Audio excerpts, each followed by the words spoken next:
लोकसभा चुनाव को लेकर हरियाणा के मुख्यमंत्री और करनाल विधानसभा सीट से बीजेपी प्रत्याशी नायब सैनी लगातार चुनाव प्रचार में जुटे हुए हैं। इसी कड़ी में मुख्यमंत्री नायब सैनी आज करनाल के दौरे पर रहेंगे। इस दौरान मुख्यमंत्री पार्टी कार्यकर्ताओं से मुलाकात कर चुनाव की रणनीतियों पर चर्चा करेंगे। साथ ही कई कार्यक्रमों में शिरकत कर लोगों से बीजेपी के पक्ष में वोटों की अपील करेंगे।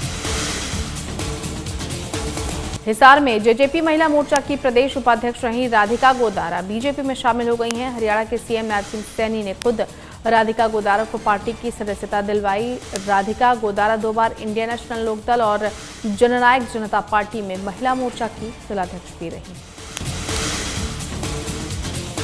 एफसीआई नई दिल्ली के सीएमडी अशोक कुमार मीणा ने गन्नौर की नई अनाज मंडी का दौरा करते हुए विभिन्न तरह की व्यवस्थाओं का निरीक्षण किया। उन्होंने अधिकारियों को निर्देश दिए कि वो किसानों को प्राथमिकता दें, जिससे व्यर्थ में किसानों को इंतजार न करना पड़े और व्यवस्थाओं की समीक्षा करते हुए आवश्यक कदम उठाएं। वहीं निरीक्षण के दौरान उन्हें जानकारी दी गई कि मेरी फसल मेरा ब्यौरा पोर्टल पर 5685 किसानों ने पंजीकरण करवाया है। साथ ही हैफेड और डीएफएससी द्वारा खरीदी गई फसल का भुगतान भी कर दिया गया। सीएमडी ने पूरी मंडी परिसर का दौरा करते हुए हर तरह की व्यवस्थाओं का बारीकी से निरीक्षण किया। लोकसभा चुनाव को लेकर पानीपत में उत्साह का माहौल है। इसी कड़ी में शुक्रवार को पानीपत में मतदाता शपथ कार्यक्रम का आयोजन किया गया। कार्यक्रम में जिला निर्वाचन अधिकारी और उपायुक्त डॉक्टर वीरेंद्र कुमार दहिया ने लघु सचिवालय परिसर में मौजूद सभी प्रशासनिक अधिकारियों और कर्मचारियों को मतदाता शपथ दिलाई। साथ ही लोगों से आगामी 25 मई को लोकसभा चुनाव में ज्यादा से ज्यादा मतदान करने की अपील की।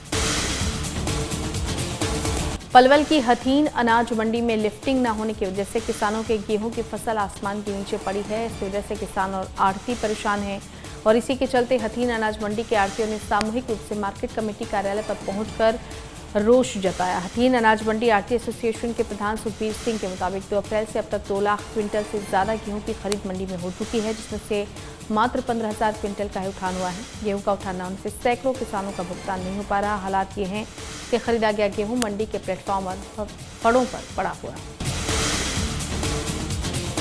इंदिरी में शुक्रवार को बेमौसम बारिश और भारी ओलावृष्टि हुई, जिसके चलते मंडी में पड़ी किसानों की फसलों को काफी नुकसान हुआ। पीड़ित किसानों के मुताबिक तेज बारिश और ओलावृष्टि से खेतों में तैयार गेहूं की फसल गिर गई और मंडियों में बिकने के लिए गई फसल भी पूरी तरह से भीगकर खराब हो गई है। इसे लेकर किसानों ने सरकार से उचित मुआवजे की मांग की है। चरखी दादरी के बाढ़ड़ा अनाज मंडी में जगह कम पड़ने पर बस स्टैंड परिसर में गेहूं उतरवाया जा रहा है। बस स्टैंड परिसर में हजारों क्विंटल अनाज पड़ा होने के कारण ये बस स्टैंड गेहूं से भर गया और अब इतनी भी जगह नहीं बची है कि बस स्टैंड में यात्री और बसें आ सकें, जिसके चलते बस स्टैंड गेट पर ताला जड़ दिया गया है।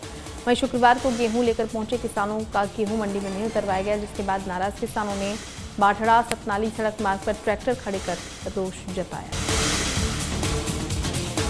रेवाड़ी में एक दुकानदार से पिस्टल की नोक पर हजारों की नकदी लूटने का मामला सामने आया। बाइक पर सवार होकर आए लुटेरों ने दुकान मालिक के सिर पर पिस्टल तान दी। इतना ही बदमाशों ने उसके सिर पर पिस्टल के बट से वार भी किया, जिससे उसके सिर पर गंभीर चोट आई है। वहीं बदमाश 1 लाख रुपए लूट कर फरार हो गए। लूट की पूरी वारदात दुकान में लगे सीसीटीवी में कैद हो गई। फिलहाल पुलिस पूरे मामले की जांच कर रही है। अंबाला में सीआईए ने 2 चोरों को गिरफ्तार किया है। चोरों के पास से 5 बाइक और 2 एक्टिवा भी बरामद की गई है। इसके साथ ही सीआईए स्टाफ को एक और बड़ी सफलता हाथ लगी, जिसके तहत अमन बॉन्ड ग्रुप के एक सदस्य को भी गिरफ्तार किया गया। आरोपी के पास से एक देसी कट्टा और 2 जिंदा कारतूस बरामद किए गए हैं। फिलहाल पुलिस मामले की जांच कर रही है।